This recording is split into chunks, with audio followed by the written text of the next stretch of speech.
기도하시겠습니다. 존귀하신 하나님 아버지, 연잎빛 실록이 어느새 녹음되어 싱그러운 여름을 느끼고 있습니다.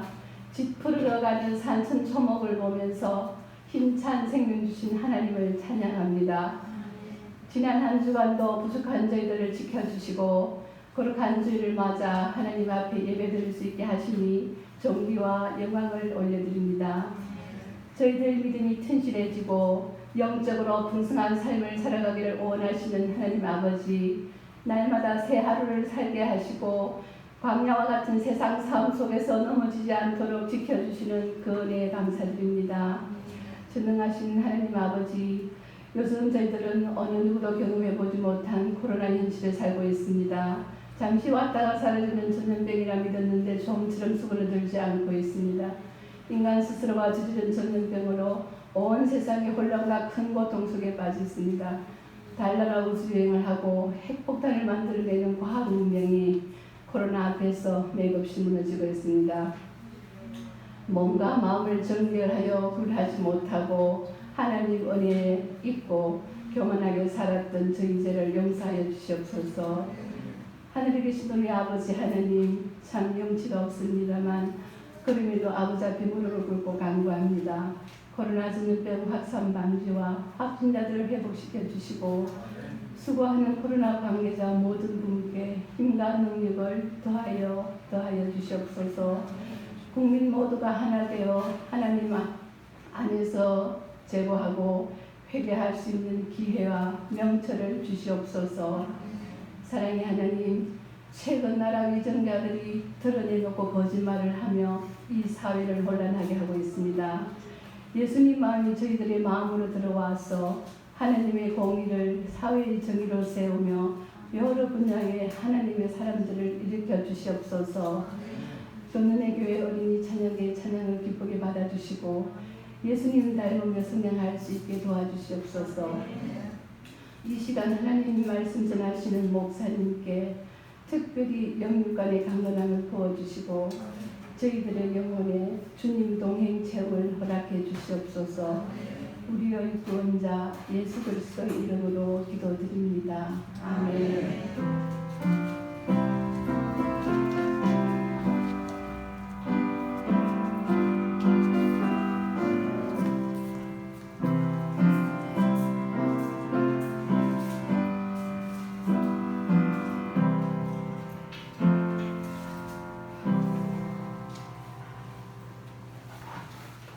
주일학교 사람들의 찬양이 됐습니다.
오늘 찬송하는 이 내용이 모든 시선을 주님께 드리고 전능하신 하나님을 느낄 때 세상은 주의 나라가 되고 하나님이 일하기 시작하네.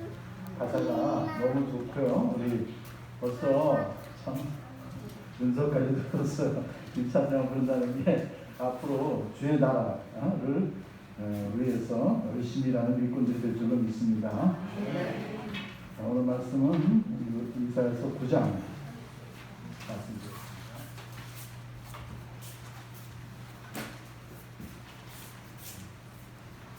1절에서 7절까지 말씀. 오늘 내 성경 본문도 11장이거든요. 이사야서 11장. 이사야서 전체 중에서 이 9장과 11장이 아주 중요한 장입니다. 오늘 9장 1절에서 7절까지는 예수님 탄생에 대한 또 예언이 있어요. 1절 제가 먼저 읽고 또 2절 읽고 교독하시겠습니다. 어둠 속에서 고통받던 백성에게서 어둠이 거칠 날이 온다.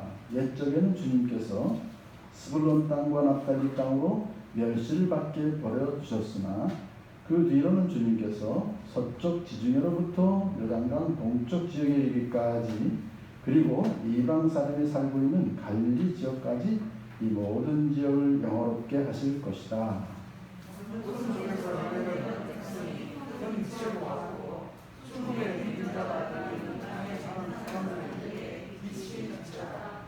하나님 주님께서 그들에게 큰 기쁨을 주셨고 그들을 행복하게 하셨습니다. 사람들이 곡식을 거둘 때 기뻐하듯이 그들이 주님 앞에서 기뻐하며 군인들이 전리품을 나눌 때 즐거워하듯이 그들이 주님 앞에서 즐거워합니다.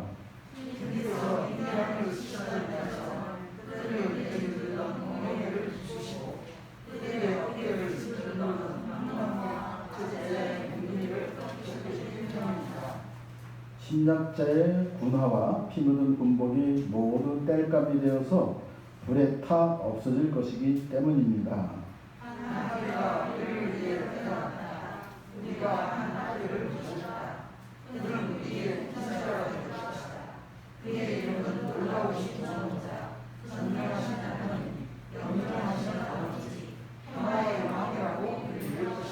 다같이 그의 왕권은 점점 더 커지고 나라의 평화도 끝없이 이어질 것이다. 그가 다윗의 보좌와 왕국 위에 앉아서 이제부터 영원히 공평과 정의로 그 나라를 굳게 세울 것이다. 만군의 주님의 열심히 이것을 반드시 이루실 것이다. 아멘. 하나님 감사합니다. 어둠 속에서 고통받던 백성들에게 어둠이 거칠 날을 허락하여 주셔서 우리 주 예수 그리스도가 이 땅에 오게 하신 것을 감사를 드립니다. 하나님께서 오늘도 말씀을 통해서 우리 예수님 깊이 만날 수 있도록 하여 주시옵시고 영원토록 세워주는 하나님 나라에 굳게 저희들이 설 수 있는 모든 하나님의 자녀들이 되게 도와주시옵소서. 부족한 종을 온전히 하나님 말씀만 대언할 수 있는 도구로 사용하여 주시옵소서. 예수님 이름으로 기도합니다.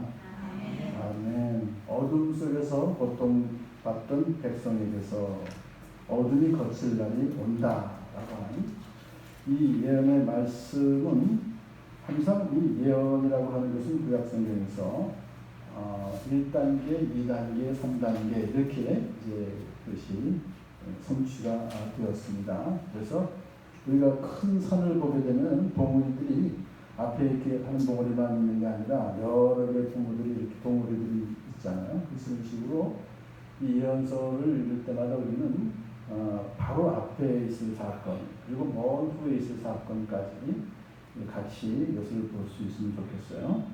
그래서 이 1절에서 나와 있는 어둠 속에서라고 하는 것은 바로 그 앞에 22절에 나와 있습니다. 그러니까 바로 8장 마지막 절에서 이제 이렇게 될 것이다 라고 했던 그 위에 이어서 이제 9장 1절이 나오는 거기 때문에 8장 22절을 한번 같이 읽어보겠습니다. 시작.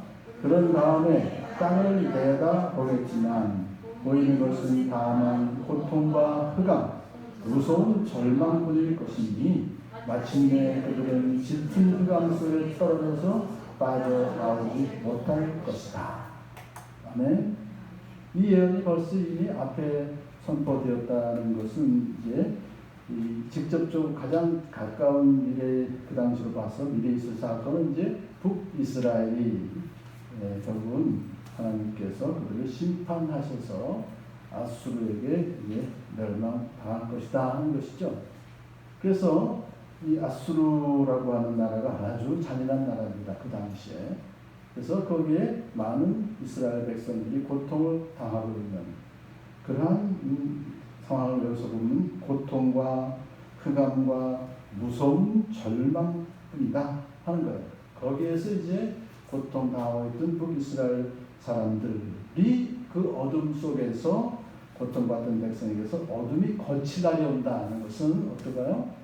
정치적으로 일단은 그 아수르의 압제로부터 벗어나게 된다는 것을 우리는 금방 알아차릴 수가 있죠. 그래서 오늘 본문은 바로 이제 1차적으로는 아수르가 망할 것이구나 하는 걸 알 수 있어요. 바로 우리가 앞에서도 이제 그것을 다 하나님께서는 이제 북이스라엘을 심판하시기 위해서 아수르를 도구로 사용하셨지만 그 아수르가 교만해지니까 또 역시 아수르도 하나님께서 심판하시죠. 그러니까 주전 722년에 누구에게 망했죠? 아수르가 바벨론이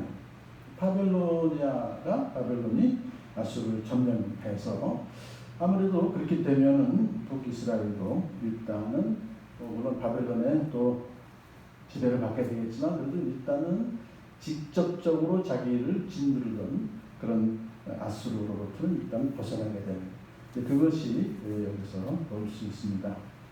그렇지만 이것은 궁극적으로 이 예언이 언제 어떻게 이것이 성취되었을까요? 예수 그리스도께서 이 땅에 오심으로 이 예언이 또한 성취됐습니다. 저희들 교회가 붙잡고 있는 하나님 말씀이 누가복음 1장 78절 79절 말씀이죠. 본문에가 위로부터 우리에게 임하여 어둠과 죽음의 그늘에 앉은 자에게 비치고 그랬어요. 그래서 이 어둠 속에서 고통받던 백성에게 본문에가 비쳐서 우리 발을 평강의 길로 인도하실 것이다. 그 이제 예언이 성취된 것이 바로 예수님께서 이 땅에 탄생하신 것입니다. 그런데 이제 또 그럼 바로 그때로부터 가장 가까운 미래에 어떤 일이 벌어졌습니까? 옛적에는 주님께서 스불론 땅과 납달리 땅으로 멸시를 받게 벌어주셨으나, 그러니까 여기서 이제 일단 또 국한되는 거예요. 스불론 땅, 납달리 땅은 이스라엘 전체로 봐서는 북쪽 지방의 땅이죠. 거기가 바로 이제 북이스라엘 왕국이 지배하고 있던 12지파 중에서 이제 북쪽에 있는 2지파의 땅, 그것을 하나님께서 멸시를 받게 버려주셨다 그런 얘기입니다. 그러니까 그것은 결국은 남쪽 그 유다지 예루살렘 있는 그 남쪽하고 비교해서 봤을 때 북쪽 지방은 주님께서 버려주셨다 그렇게 이제 표현을 해요. 이 사실상 이 북쪽 지방이 남쪽 지방보다 훨씬 더 비옥합니다. 땅이 아주 기름져서 거기서는 곡물도 많이 나오고 또 가축들도 잘 키울 수 있는 그런 곳입니다. 그런데 거기는 이제 북쪽하고 가장 가깝기 때문에 이 북쪽에 항상 이 유프라데스 강 여기에 있는 아수르나 또는 바벨론이나 또 그 전에 있었던 여러 나라들이 강성해지면 남쪽으로 쳐들어 내려와요. 그래서 또 이집트의 나일강 그 문명의 4대 발산지죠. 유프라데스 강 지역에 있던 그들이 강해지면 또 이쪽 남쪽에 있는 이집트 그 나일강들에게 거기부터 쳐들어오기도 하고. 그래서 서로 이집트가 강해지면 또 북쪽으로 올라가서 또 그 메소포타미아 문명을 또 이제 공략하고. 그런 하나의 그 교통로의 가장 거기가 제일 중심지 거기 지나가야 돼요. 그리고 항상 양쪽 군대들은 그 땅을 지금 말하면 스불론 땅, 납달리 땅 거기를 와서는 거기가 땅이 비옥하고 하니까 불량미도 거기서 좀 가져오고 주둔도 좀 하고 그런 땅이었었어요.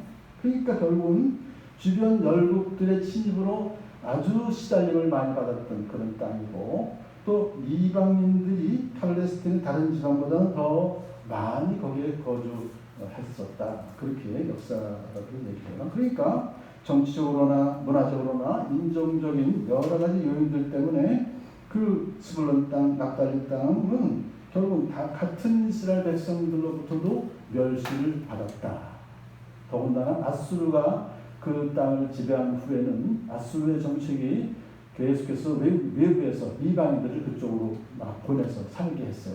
그래서 피가 많이 섞였죠. 사마리아가 유대인들이 그것을 멸시하는 이유가 왜 이방인의 피가 많이 섞였기 때문에 그들은 유대인이라고 볼 수가 없다. 그렇게 이제 멸시했잖아요. 그런 땅이 바로 스불론 땅과 납달리 땅으로서 멸시를 받았다. 그러나 반전이라는 그 뒤로는 주님께서 서쪽 지정열로부터 요단강 동쪽 지역에까지 그리고 이방 사람이 살고 있는 갈릴리 지역까지 모든 지역을 여롭게 하실 것이다. 참 보면요, 항상 우리는 성경을 통해서 반전이 이루어지는 걸 항상 우리는 보잖아요. 그러니까 이 믿음이 있다라고 하는 것은 결국 반전을 항상 우리는 기대할, 소망할 수 있는 그런 특권이 저와 여러분에게 있는 줄로 믿습니다. 영원롭게 하실 것이다라고 하는 것은 물론 직접적으로는 북이스라엘 정복했던 아수르와 이제 바벨론의 망함으로 말미암아서 일단은 그들이 아무래도 좀 자유롭게 될 수 있었죠. 자, 그러면 이 예언이 궁극적으로 또 역시 성취된 것은 예수님에 의해서 성취됐다. 그렇게 볼 수 있습니다. 왜 그러냐 하면은 이 갈릴리 지방을 예수님께서 가장 처음 사역을 시작하셨고 거기에서 사실은 많은 사역을 하셨기 때문에 그래요. 그러니까 북쪽 갈릴리 지방이 오히려 예수님께서 남쪽 유대나 예루살렘보다 훨씬 더 많은 사역을 하신 곳이다. 아마 그것이 우리가 볼 땐 뭐 그럴 수 있지 하지만 또 역시 하나님께서는 그 갈릴리 지역을 더 사랑하셨다. 이렇게 우리가 생각해 볼 수가 있습니다. 자, 그래서 2절부터 있는 그 예언은 이거는 사실은 이스라엘, 북이스라엘 역사나 뭐 그런 거고 약간은 좀 이렇게 좀 더 예수님께 직접적으로 예수님을 이제 예언하는 쪽이 더 깊어요. 그래서 이제 그렇게 말씀을 드리겠습니다. 2절 한번 같이 읽겠습니다. 시작. 어둠 속에서 헤매는 백성이 큰 빛을 보았고 죽음의 그림자가 그리운 땅에 사는 사람들에게 빛이 비쳤다. 아멘. 큰 빛, 누구를 말할까요?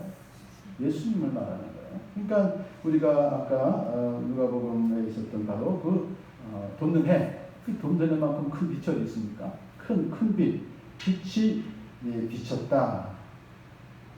그럼 이 비쳤다 하면은 여러분 그냥 금방 생각하시기에 과거에 일어난 사건입니까? 아니면 앞으로 미래에 일어날 사건입니까? 우리가 성경 읽을 때 항상 이 시대가 이제 이렇게 이분들은 직역한 거예요. 충실하게.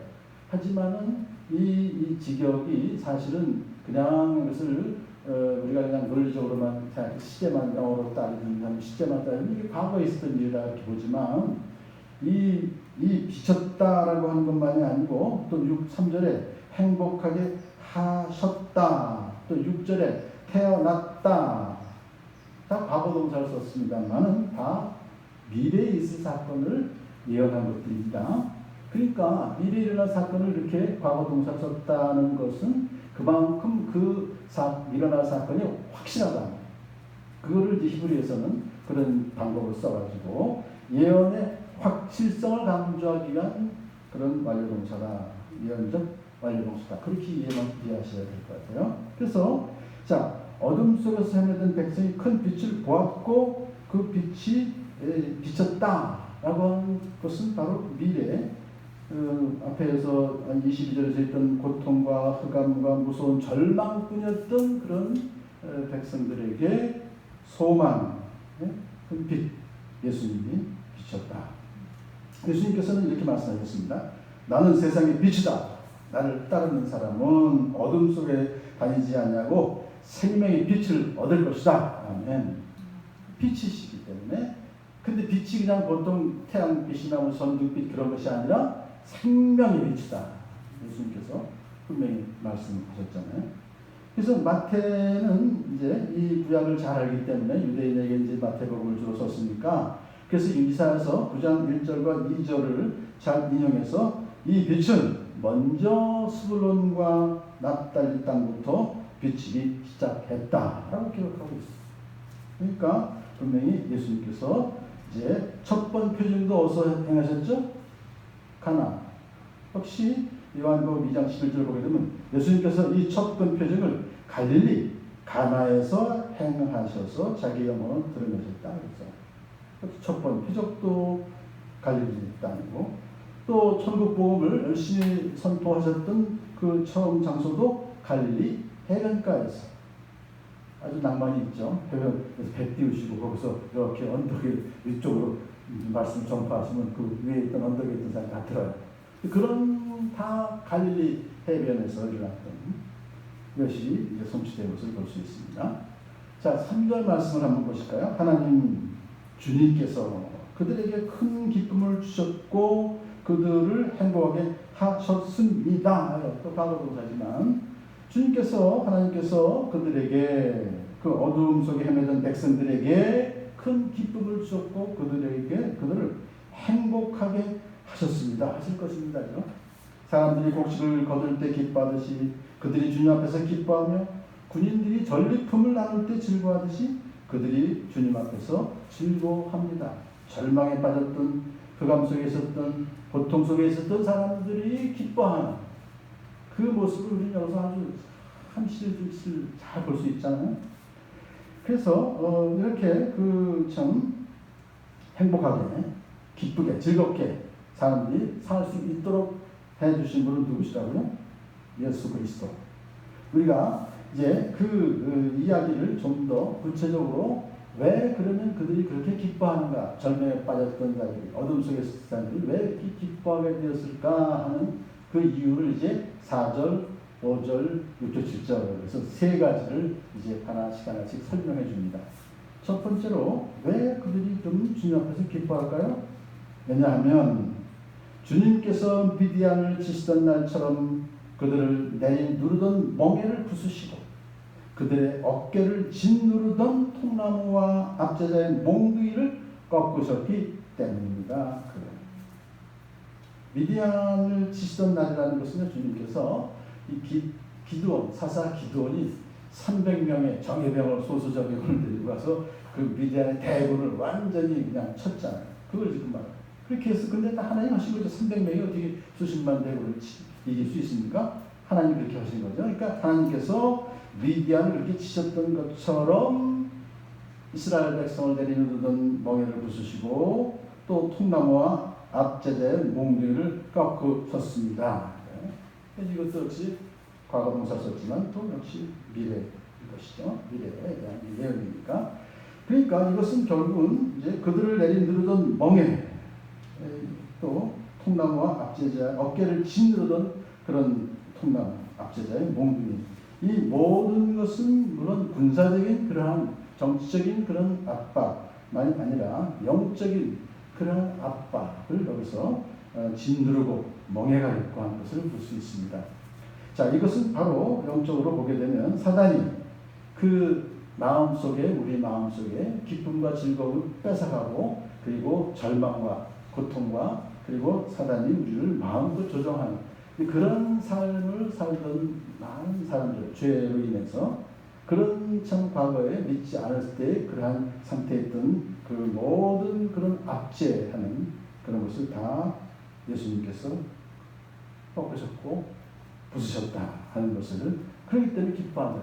그리고 이제 우리가 이제 그 옛날에 수련을 가게 되면 모든 그런 멍에로부터 우리가 이렇게 멍에로부터 죄방에도 끝편내하고 기뻐하는 그런 찬양하는 걸 여러분 기억나실 거예요. 얼마나 기뻐하는 모든 죄의 멍에로부터 나를 꼭 이렇게 풀어주셨던 예수님을 생각하면서 우리가 기뻐하는 것이죠. 자, 또 두 번째로 이제 그 사망의 음침한 골짜기를 다니는 어둠 속에서 고통받던 그 사람들이 기뻐하는 이유가 뭘까요? 5절 침략자의 군화와 피 묻은 군복이 모두 땔감이 되어서 불에 타없을 것이기 때문입니다. 물론 이것은 1차적으로는 북이스라엘에 그 점령했던 아수르와 군화와 군복이 다 땔감이 되어서 불에 없을 것이다. 그들이 이제 패망할 것이다. 라는 것을 우리가 볼 수 있지만 더 궁극적으로는 이것은 바로 전쟁 자체가 없어지는 날이 올 것이다. 이제 모든 그런 아까 미디안을 치셨던 그런 거나 또 아시리아를 치셨던 그런 거나 그거보다 훨씬 더 큰 하나의 미래에 있을 사건은 전쟁이 없는 평화가 임한 온전히 그것을 이제 예언하신 것이다. 그렇게 그것을 볼 수 있습니다. 예수님께서 오신 후에 지금까지 아직 전쟁이 있지만 예수님 재림하실 그때는 모든 전쟁은 다 완전히 종식되고 갈 것이기 때문이죠. 자, 그래서 이제 세 번째로 그들이 기뻐한 그 이유는 바로 한 아기가 우리를 위해서 태어날 것이기 때문이다. 자, 7장 14절에서 또 메시아가 오실 것이 예언되었었죠. 그러므로 주님께서 친히 다윗 왕실의 한 징조를 보여주실 것입니다. 보십시오.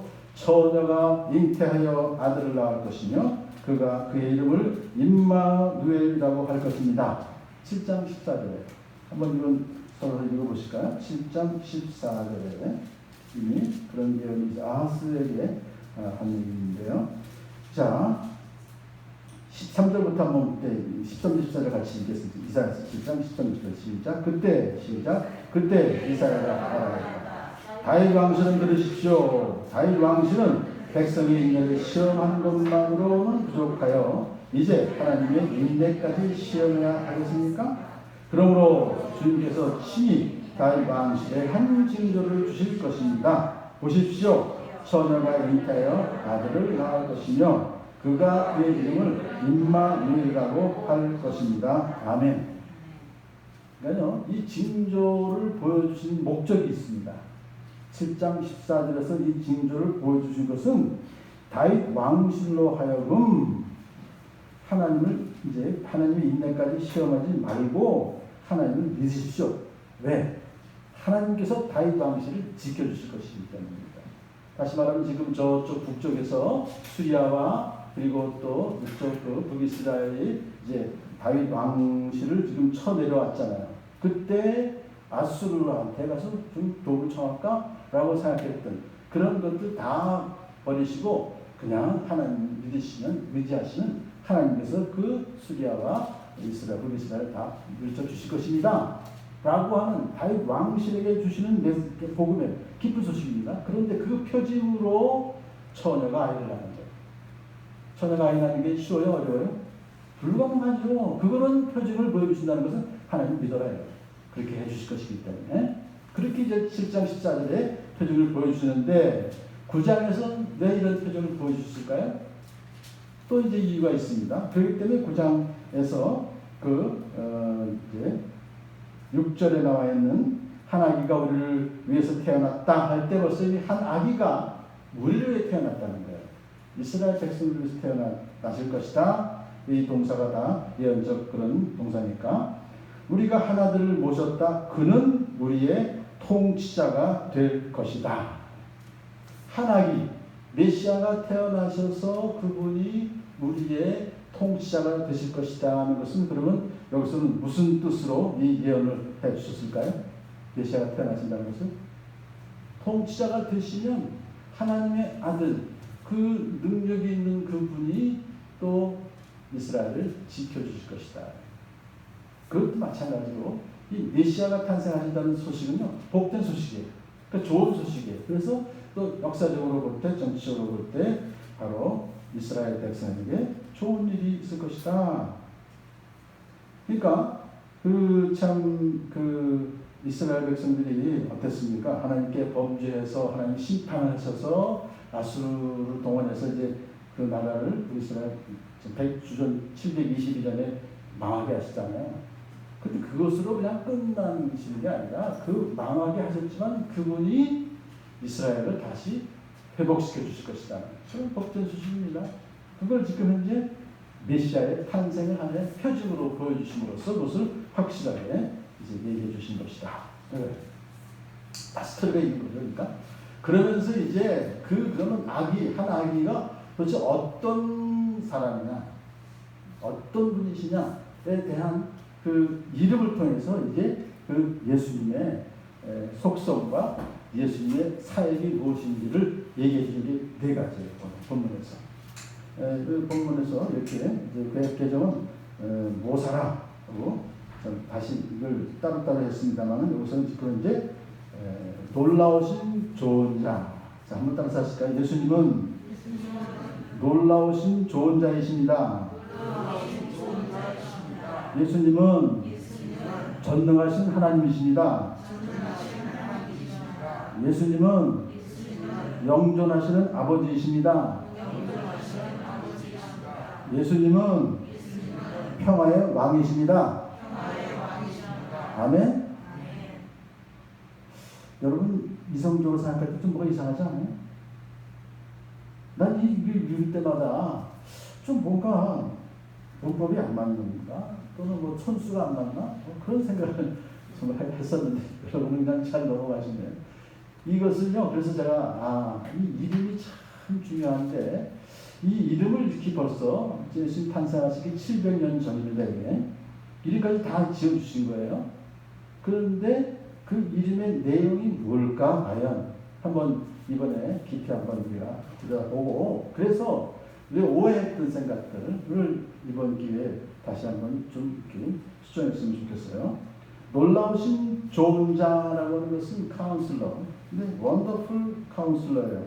예수님은 사실은 하나님의 아들이시기 때문에 놀라움의 대상이 됩니다. 예수님께서 하신 말씀, 예수님께서 하시는 기적 행함, 이 모든 것은 그 당시의 사람들에게 다 놀라운 일이었었어요. 그래서 이 대단한 그런 우리가 생각하기에는 우리가 생각할 수 없는 그런 능력과 또 그런 말씀들이 이제 선포되어졌으니까요. 그런데 여기서 예수님께서 하셨던 많은 사역들의 많음이 카운슬러예요. 좋은 자예요. 그래서 우리 보통 카운슬러 그러면 예수님이 보혜사 성령님이시다고 그랬잖아요. 근데 예수님께서 어떻게 말씀하셨죠? 내가 가야 또 다른 보혜사가 온다. 그러면 예수님이 뭐라는 소리죠?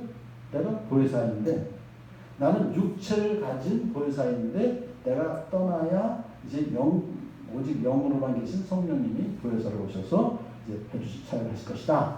그러니까 보혜사, 카운슬러, 좋은 자라고 하는 것은 결국은 예수님께서 어떤 사역을 하는가 우리가 잘 알잖아요. 하나님 아버지의 구원 계획을 아시고 그리고 우리 사람의 생각까지 다 아시는 것, 전지하시는 분이니까 우리 생각, 사람의 생각 다 아시는 하나님도 하나님 뜻도 알고 또 우리의 또 모든 생각도 다 아시기 때문에 그래서 보혜사 역할을 잘 감당할 수 있는 거예요. 조언을 해줄 수 있는 거예요. 그래서 우리 인생들에게 하나님 아버지의 뜻을 분명하게 나타내시고 그리고 또 우리들의 고통당하는 원인도 아시기 때문에 예수님 100% 인간이시기 때문에 그 고통에서 해방되는 길도 제대로 제시해 주시고 또 인간의 생각으로 볼 수 없는 알 수 없는 진리도 선포해 주셨다. 가르쳐 주셨다. 그 비유로 말씀하시고 비유로 또 설명해 주시고 근데 그런 모든 것은 다 좋은 자로서의 사역을 감당하신 것이다. 그걸 미리 예언하신 것이 놀라우신 좋은 자이시다 하는 겁니다. 거기까지 좋아요. 자, 두 번째 예수님은 누구라고요? 전능하신 하나님이시다. 이야, 그럼 여기서 전능하신 하나님이시다. 그러면 물론 우리가 삼위일체 하나님이시니까 알아요. 근데 여기서 말하는 전능하심이라고 하는 것은 보통 엘 샤다이, 엘 샤다이 이런 히브리어에서 가장 중요했던 그 전능하신 하나님이라고 하는 용어에서 엘은 하나님이시니까 샤다이는 전능하신. 그래서 많이 우리가 쓰는 그런 히브리어인데요. 그런 엘 샤다이가 아니에요. 여기서 말하는 전능하신 하나님에는 엘 깃보르예요. 그러니까 전능하다라고 이것을 번역을 했지만은 그것은 원래 히브리어 원어는 깃보르다. 깃보르라는 것은 뭐냐면 힘 있는 용사다 하는 거예요. 그냥 전능하시다 해서 뭐 우주 창조하시고 그런 뜻으로 그런 엘샤다이가 아니라 힘 있는 용사로서의 그 예수님을 여기서 보여주시는 거예요. 싸우시는 예수님, 대적들하고 싸워서 이기시는 예수님, 내 모습을 여기서 전능하신 하나님. 어때요? 사탄의 권세를 이기셨어요, 예수님께서. 부활하심으로 말미암아 사탄이 갖고 있는 그 질병에 또 사망에 또 귀신들을 지배하는 그 권세 다 예수님께서 이기셨어요. 가장 많이 하신 사역 중에서 하나가 귀신을 쫓아내셨어. 또 질병도 다 고쳐주셨어. 그리고 죽었던 사람도 많이 나사로나 이렇게 살려주셨어요. 그런 것은 또 본인 스스로도 또 사실 부활하셨어요. 이 모든 것은 다 사탄의 권세를 다 깨뜨리시고 이기시는, 그리고 승리하신, 싸워서 이기시는 예수님. 그렇기 때문에 우리가 예수님 믿는 저와 여러분도 예수님 안에서 예수님 이름으로 승리하게 해줄 줄로 믿습니다. 두 번째, 그것은 전능하신 하나님 그런 뜻입니다. 세 번째로, 더군다나 이것은 이제 여러분이 좀 영조하시는 아버지. 예수님이 아버지라면 촌수가 어떻게 돼요? 하나님 아버지는 어떻게 돼요? 전 촌수가 안 맞아서 참 이 말씀 가지고 고민을 많이 했었어요. 근데 그러면 보통 성부 하나님을 생각하시잖아요. 아버지 그러면.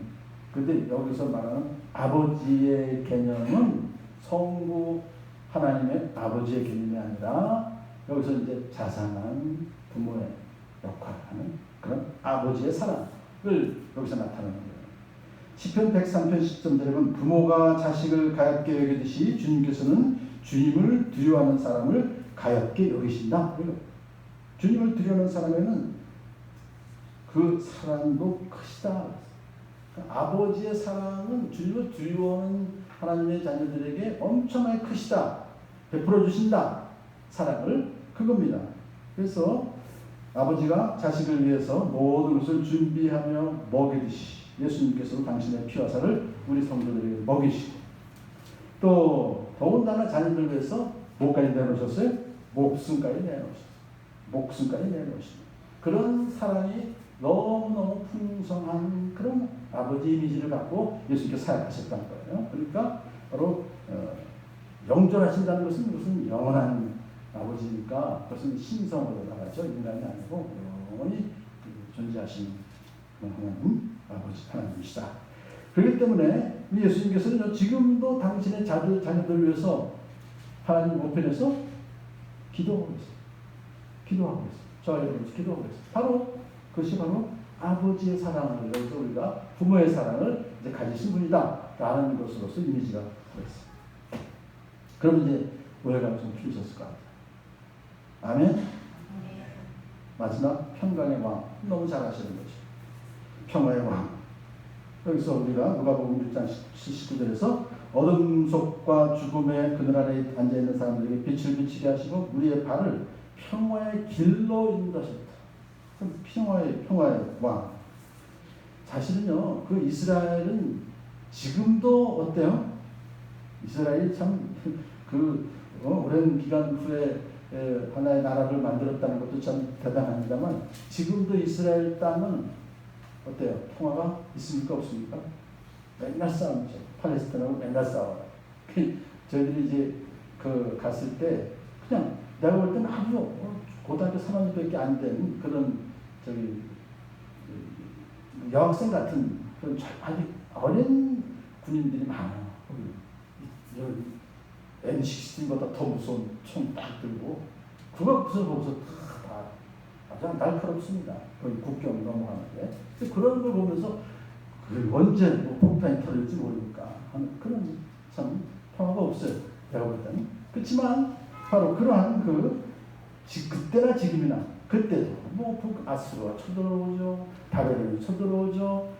이집트가 쳐들어오죠. 그런 지형학적으로 그런 땅에 그렇기 때문에 이스라엘 사람들에게는 평화가 그렇게 갈구하는 것이죠.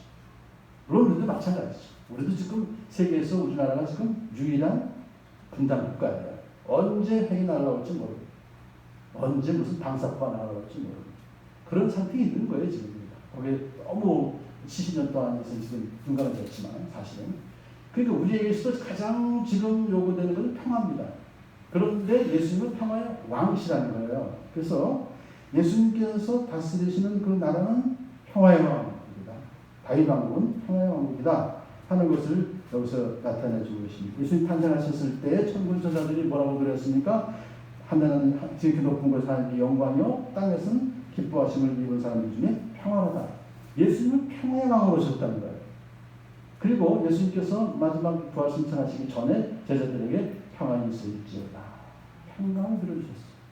그 당시는 정치적으로 어떻습니까? 이스라엘은 로마의 속국입니다. 그 당시로서 모든 사회 상황은 지금 평화가 있는 것은 아니에요. 하지만 예수님께서는 항상 제자들에게 평강이 있을지어다 라고 선포해 주셨어요. 그래서 이 예수님이 주시는 평화라고 하는 것은 이 현 세상에서의 어떤 정치적인, 군사적인, 그런 경제적인 그런 평화를 뛰어넘는 샬롬의 평화예요. 우리 마음 가운데 있는 진정한 평화. 어떤 고통과 어떤 질병이 코로나가 지금 현재 이렇게 난무한다 할지라도 예수님 주시는 참된 평화는 그것을 이길 수 있는 평화예요. 그런 가운데서도 우리는 평강할 수가 있는 그런 마음으로 우리에게 주신 것이다. 자, 그래서 참 그러한 그 하나님의 나라, 예수님께서 오셔서 하나님 나라 임했다 그랬지 않습니까? 그 하나님 나라는 임했고 이미 지금도 이어져 가고 있으며 언제 완성된다고요? 다시 오실 때 완성이 됩니다. 예수님께서. 그의 왕권은 점점 더 커지고 나라의 평화도 끝없이 이어질 것이다. 이 언약은 다윗 언약에 기초한 것입니다. 그래서 다윗에게 나단 선지자를 통해서 주신 그 언약, 나는 그의 나라의 왕위를 영원토록 튼튼하게 하여 주겠다. 네 집과 네 나라가 내 앞에서 영원히 이어갈 것이다 라고 한 이 언약은 물론 솔로몬, 히스기야, 요시야 왕에게 부분적으로 성취되었지만 이것은 궁극적으로 예수님에 의해서 완전히 이것이 지금도 이어지고 있다고 우리는 볼 수가 있는 것입니다. 그러므로 다윗 왕국이라고 하는 것은 하나님 나라의 모형입니다. 성경에서 보고 있는 여러 가지 그 구약 성경에 특히 나와 있는 또 신약 성경에서 나와 있는 여러 가지 역사적인 사회적인 그런 현상 다 하나하나가 실질적으로 다 하나님 나라를 보여주는 모형으로 우리가 그것을 이해할 수가 있을 것입니다. 그가 다윗의 보좌와 왕국 위에 앉아서 이제부터 영원히 공평과 정의로 그 나라를 굳게 세울 것이다. 또 미래동사 썼잖아요. 그러니까 이제 미래동사와 그 과거동사 같이 혼합했으니까 이해가 되죠. 그러므로 다윗의 자손 예수 그리스도께서 다윗의 보좌와 왕국에 앉아서 그 다윗 언약의 성취입니다. 하지만 무슨 어디까지나 영적인 하나님 나라에 지금 왕으로서 지금 좌정하셔서 영원히 공평과 정의로 그 나라 하나님 나라를 굳게 세우실 것이다. 여러분 공평과 정의가 이사야서 5장 7절에서 나왔던 그런 그 히브리어예요. 미시파트 체다카. 그래서 제가 한번 얘기를 했었죠. 이 미시파트라는 것은 공평인데 선한 일. 그 다음에 정의는 체다카인데 그것은 옳은 일. 그러니까 선한 일과 옳은 일을 구분했습니다. 물론 이것은 전체적으로 같은 뜻이지만 그래도 선하다, 옳다 하는 그런 일을 이제 하시는 나라가 하나님 나라예요. 정의가 하수같이 공의가 강같이 흐르는 나라. 이런 예수님의 속성에서 가장 중요한 바로 그런 공평과 정의로 나라를 굳게 세우실 것이다. 아멘. 근데요, 이것이 만군의 주님의 열심히 이것을 반드시 이루실 것이다. 아멘. 예언입니다. 예언이 성취가 된다고 그랬죠. 제가 구약에 있는 예언들이 다 성취되어 있는 것을 보면서 우리는 이러한 예언도 미래에도 확실히 성취되어 가고 있고 미래에 성취될 것이다 보여주는 거예요. 근데 이것이 주님의 열심이에요. 얼마나 열심히 있으신지 주님께서는 구약 시대에 메시아의 탄생에 대해서 수백 번 예언하셨어요. 장소 기타 등등 그래서 이사야에서 제일 많이 예언이 나오잖아요. 지금 우리가 읽었던 7장, 앞에 7장, 9장, 11장 이렇게 계속해서 예수님의 태어나신 장소뿐만 아니라 계속해서 행하신 여러 가지 일도 쫙 하나님께서 이미 정하셨는데 계획하셨는데 그것을 계속해서 열심히 수백 년 동안에 선포해 주시는 예언해 주시는 거예요. 왜요? 우리를 사랑하시니까. 이게 내 예언을 좀 잘 듣고 그 생각을 따라가는 거죠. 그 열심히 지금 얘기했던 그 예수님의 나라, 왕국, 다윗 왕국, 하나님 나라, 그것이 공평과 정의로 굳게 세우실 그것을 반드시 이루어 주실 줄로 믿습니다. 하나님 감사합니다. 오늘 말씀을 통해서 우리가 정말 예수님을 이 땅에 우리 하신 그 하나님 그 놀라우신 그 뜻을 잘 깨닫게 하시는 감사를 드립니다. 예수님이 가르치셨던 네 가지 이름의 그 뜻을, 의미를 저희들이 더 깊이 묵상하며 알게 도와주시옵시고, 그래서 예수님을 온전히 믿고 의지함으로 말미암아 어떠한 고통과 어떠한 절망스러운 상황 속에서도 우리에게 주시는 참된 평강을 누리며 살아갈 수 있는 저희들 되게 도와주시옵소서. 예수님 이름으로 기도드립니다. 아멘. 151장 청하시죠.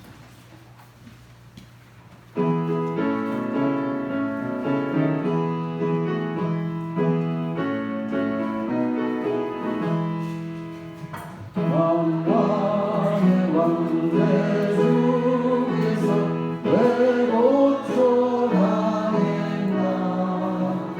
이 벌레 같은 날 위에 그 모여를 연대. 십자가 내가 처음 볼 때 나의 마음의 큰 고통 사라져. 오늘 믿고서 내 말하는 참내 기쁜 영원하다. 주 십자가 못 박히는 속죄 하나님과 그분이랑과 은혜 말할 수 없도다. 십자가 내가 처음 볼 때 나의 맘의 큰 고통 사라져. 오늘 믿고서 내가 말하는 참내 기쁨 영원하도다. 울어도 그분을 바라볼 수 없네. 가슴이 몸 다쳐서 주의 이름 쓰리. 십자가 내가 처음 볼 때 나의 맘의 큰 고통 사라져. 오늘 믿어서 내가 말하는데 참내 기쁨 영원하도다. 주 예수님만 찬양하겠습니다. 하나님 아버지 감사합니다. 저희들 이렇게 말씀 듣고 또 주 예수님 만찬 예식에 함께 참여하여서 예수님의 살과 피를 먹고 마실 수 있는 특권을 주심을 감사를 드립니다. 이 시간 저희들 심령 속에 역사해 주셔서 굳선 믿음 허락하여 주셔서 이 귀한 만찬의 의미를 깊이 깨달아 알고 또한 믿고 또 그 은혜를 마음껏 누릴 수 있는 복된 시간이 되게 하여 주시옵소서. 예수님 이름으로 기도드립니다. 아멘. 고린도전서 11장 보시면 내가 여러분에게 전해준 것은 주님으로부터 전해받은 것입니다. 곧 주 예수께서 잡히신 밤에 빵을 들어서 감사를 드리신 다음에 떼시고 말씀하셨습니다. 이것은 너희를 위한 내 몸이다. 이것을 향하여 나를 기억하여라. 식후에 잔도 이와 같이 하시고서 말씀하셨습니다. 이 잔은 내 피로 세운 새 언약이다. 너희가 마실 때마다 이것을 향하여 나를 기억하여라. 그러므로 여러분이 이 빵을 먹고 이 잔을 마실 때마다 주님의 죽으심을 그가 오실 때까지 선포하는 것입니다.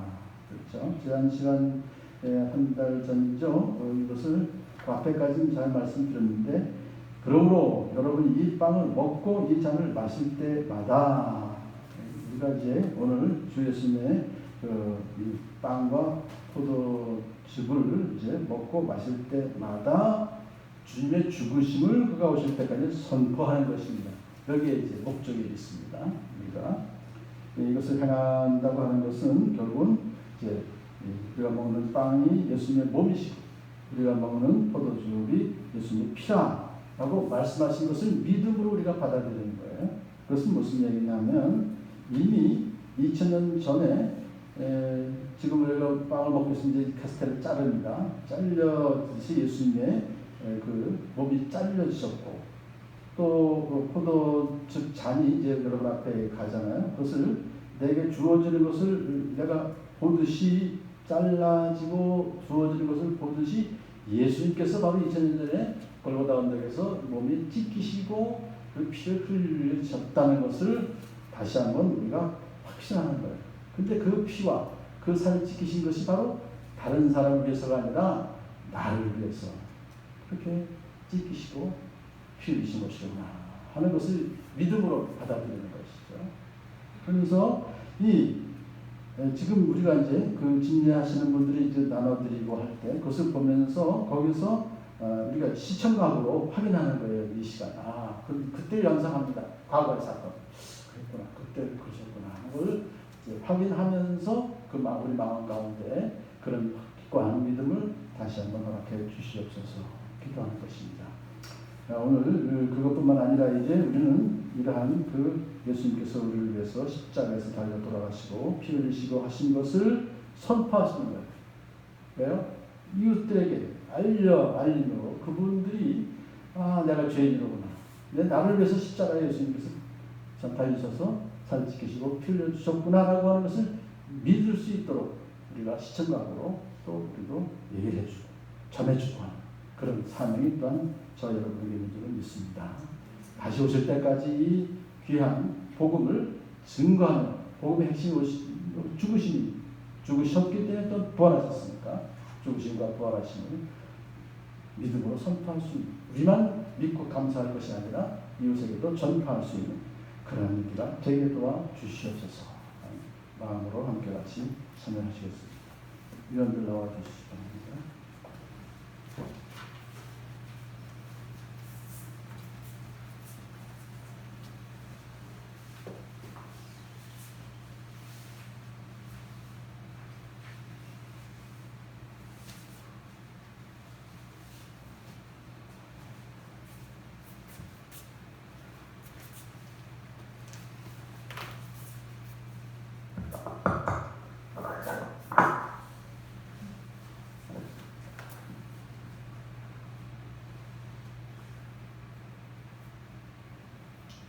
같이 기도하시겠습니다. 하나님 아버지 감사합니다. 저희들이 지금 예수님의 몸과 예수님의 피를 먹고 마시기를 원합니다.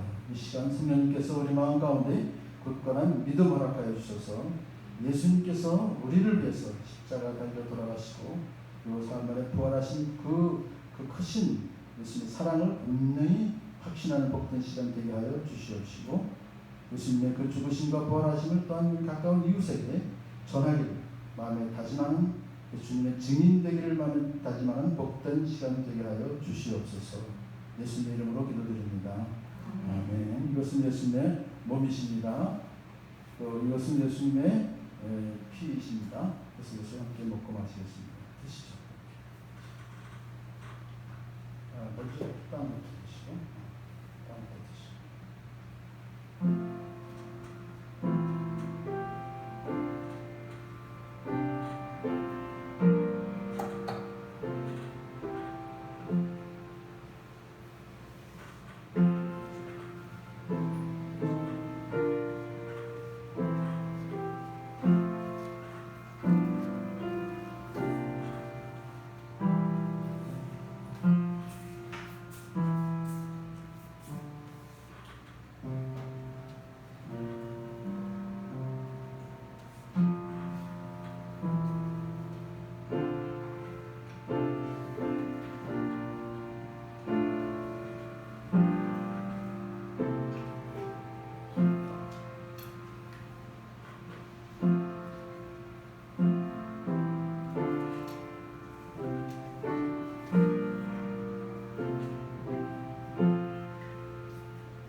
나는 생명의 빵이다. 너희 조상은 광야에서 만나를 먹어서도 죽었다. 그러나 하늘에서 내려온 빵은 이러하니 누구든지 그것을 먹으면 죽지 않는다. 나는 하늘에서 내려온 살아있는 빵이다. 이 빵을 먹는 사람은 누구나 영원히 살 것이다. 내가 줄 빵은 나의 살이다. 그것은 세상에 생명을 준다. 예수께서 그들에게 말씀하였습니다. 내가 진정으로 너에게 말한다. 너희가 인자의 살을 먹지 아니하고 또 인자의 피를 마시지 않으면 너희 속에는 생명이 없다.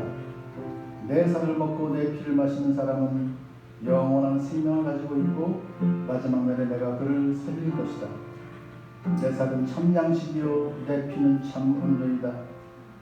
내 살을 먹고 내 피를 마시는 사람은 내 안에 있고 나도 그 사람 안에 있다. 살아계신 아버지께서 나를 보내셨고 내가 아버지 때문에 사는 것 같이 나를 먹는 사람도 나 때문에 살 것이다. 이것은 하늘에서 내려온 빵이다. 이것은 너의 조상이 먹고서도 죽은 그런 것과는 같지 아니하다. 이 빵을 먹는 사람은 영원히 살 것이다.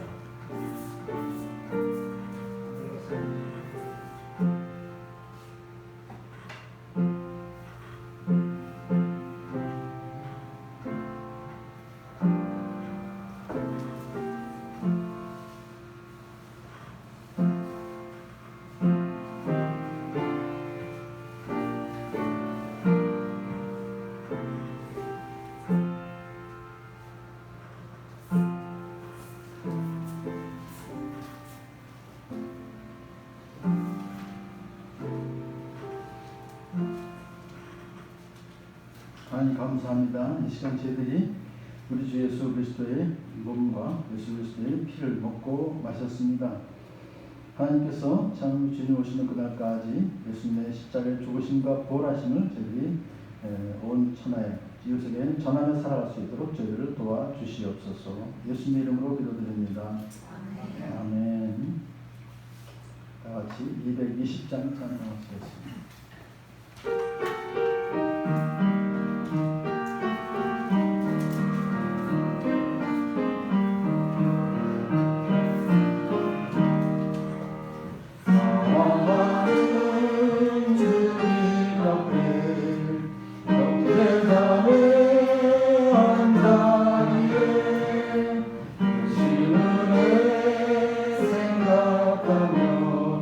즐거운 찬송 부르네. 내 주 예수 오늘마다 모든 사랑 내 몸같이 빨간 근심 위로하고 진심으로 사랑하세.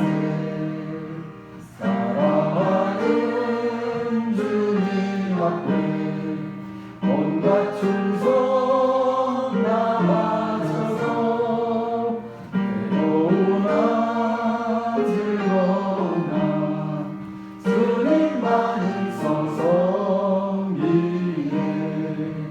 우리 주님 거룩한 손 제자들의 발을 씻어 난 섬기네.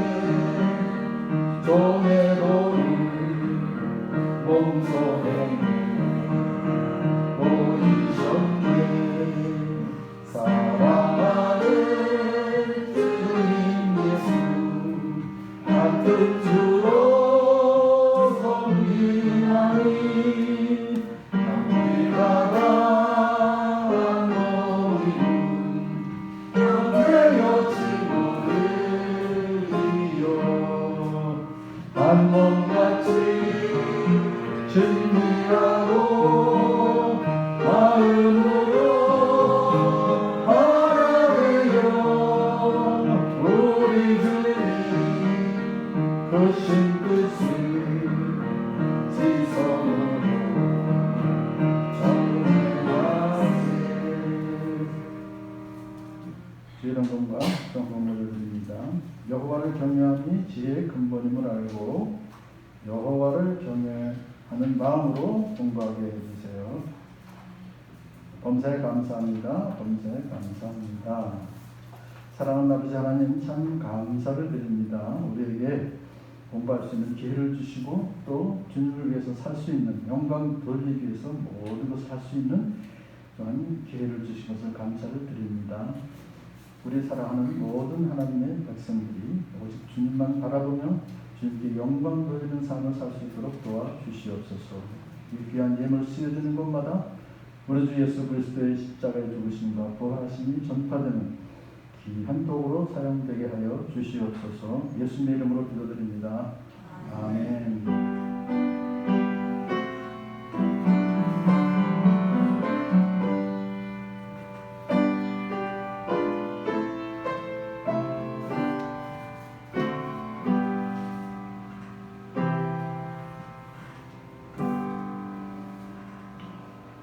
유사라 선교사님이 중앙자치에서 일반 정도 옮기셨지만 아직도 의식이 다 돌아오지 않으셨습니다.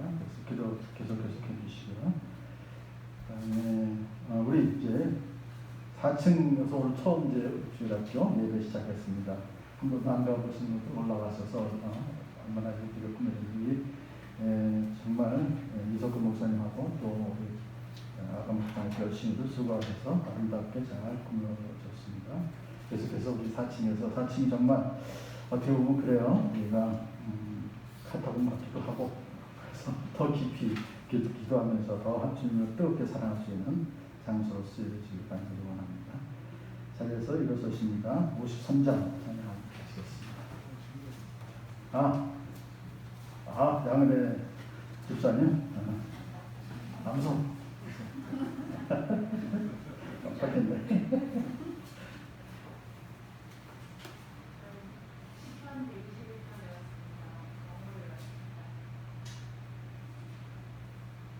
My eyes toward the mountain, where will my help come from? My help comes from the Lord, the maker of heaven and earth. He will not allow your foot to sleep, the protector will not slumber. Indeed, the protector of Israel does not slumber nor sleep. The Lord protects you. The Lord is a shelter right by your side. The sun will not strike you by day, or the moon by night. The Lord will protect you from all harm. He will protect your life. The Lord will protect your coming and going, both now and forever. Amen. 프로텍트이 한번 나오는데 박수 치웠습니다. 우리가 갖고 있는 NIV나 킹제임스 버전은 프로텍트가 안 나온 것 같은데 어디서 무슨 버전이네요? 왜? 크리스찬 스탠다드 바이블 버전을 영어 버전도 많이 있기 때문에 좀 쉬운 아주 좀 가까운 그런 버전을 택하셔 주신 것 같아요. 자리에서 이어서 53장 함께 같이 했습니다.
지금은 우리를 구원하시기 위해서 십자가에서 피 흘리시고 살 지켜주신 우리 주 예수 그리스도의 구속의 은혜와 하나님 아버지의 크신 사랑하심과 성령님의 감동감을 충만 교통하시니 사랑하는 하나님의 모든 자들 머리에 이제로부터 영원토록 함께 계실지어다.